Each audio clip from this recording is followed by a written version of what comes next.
Assalamualaikum warahmatullahi wabarakatuh.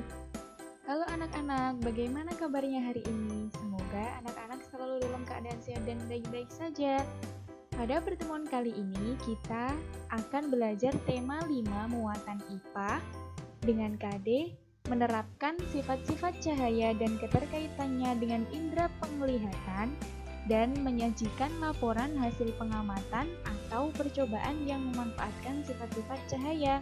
Sebelum kita mulai pelajaran hari ini, mari kita membaca basmalah bersama-sama. Bismillahirrahmanirrahim. Pertama-tama kita akan membahas tentang cahaya dan cermin. Apa itu cahaya dan apa itu cermin? Apakah keduanya memiliki hubungan?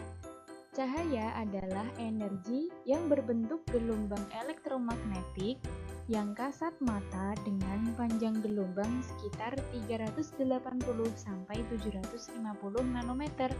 Cahaya merupakan paket partikel yang disebut foton. Lalu, apa hubungannya antara cahaya dengan cermin? Dan di mana kita menemui cermin? Cahaya dan cermin memiliki hubungan, yaitu di mana cermin merupakan salah satu bentuk dari pemantulan cahaya. Apabila kita bercermin, akan ada cahaya yang dipantulkan oleh cermin sehingga kita dapat melihat bayangan kita kembali. Anak-anak, berkaitan dengan bercermin, agama kita telah mengajarkan bahwa kita harus berdoa saat bercermin, yaitu Allahumma anta hassanta khalqi fahassin khuluqi, yang artinya, ya Allah, engkau telah mempercantik kejadianku, maka percantiklah perangaiku.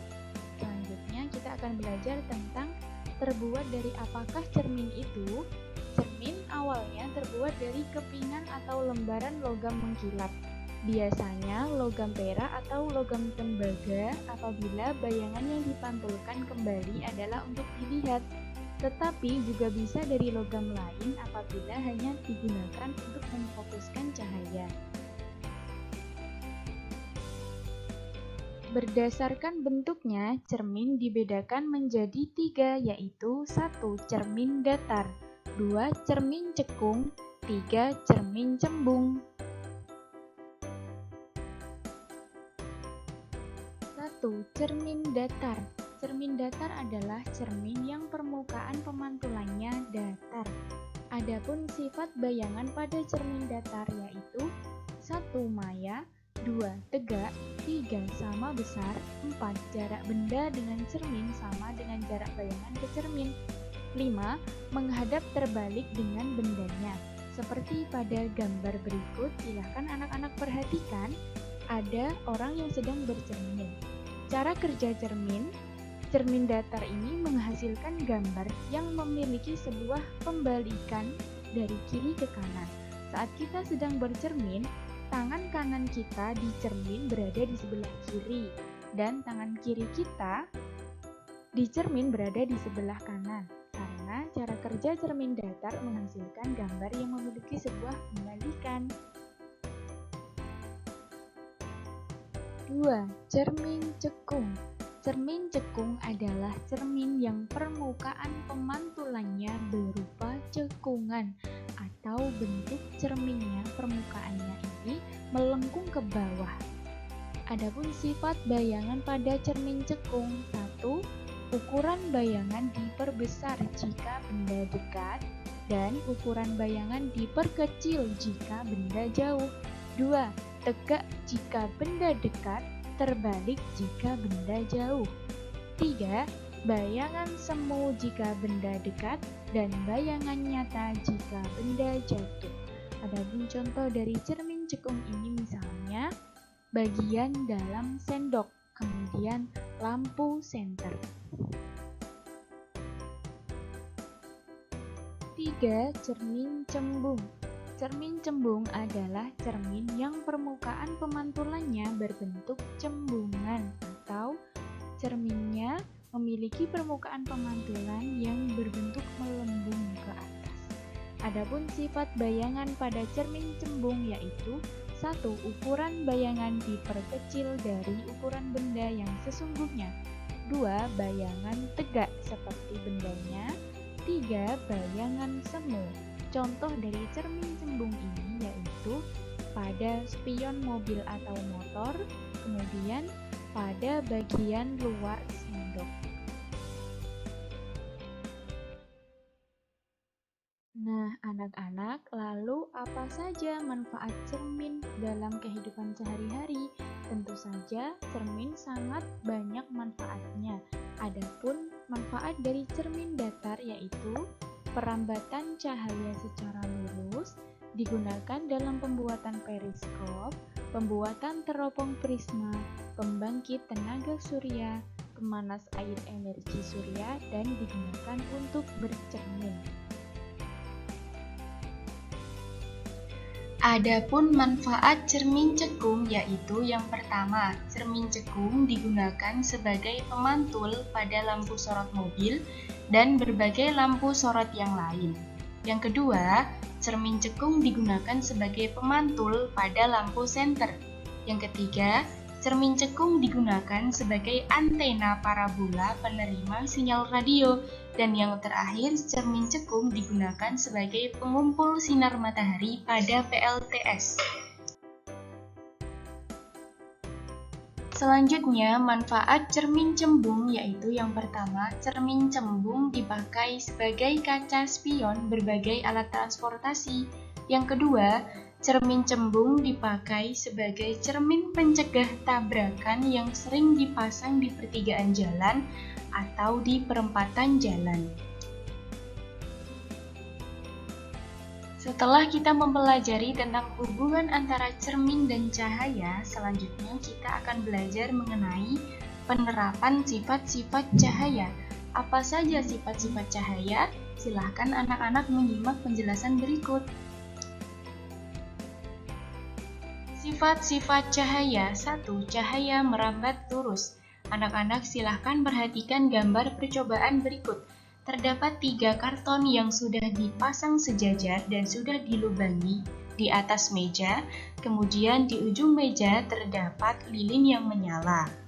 Dari gambar tersebut, karton digerakkan sehingga lidah api atau cahaya lilin dapat terlihat melalui lubang bagian tengah, dan kesimpulannya adalah lidah api akan terlihat jika lubang arah rambatnya lurus, sehingga cahaya lilin yang menyala dapat kita lihat melalui lubang-lubang karton yang telah dipasang secara sejajar atau lurus. Maka kesimpulannya adalah cahaya merambat lurus. 2. Cahaya menembus benda bening. Benda bening merupakan benda yang dapat ditembus cahaya, seperti kaca, plastik, permukaan air yang jernih, dan sebagainya. Contohnya, matahari ketika menembus ke permukaan air untuk kehidupan hewan dan tumbuhan air. Contoh yang kedua, senter yang disorotkan sebuah benda bening. Anak-anak dapat melihat pada gambar di samping, senter disorotkan pada benda bening yaitu gelas. Maka cahaya dapat menembus benda tersebut, dan di belakangnya terdapat triplek yang dilapisi kertas putih. Cahaya dapat menembus benda bening atau gelas dan dapat terlihat pada triplek yang dilapisi oleh kertas putih.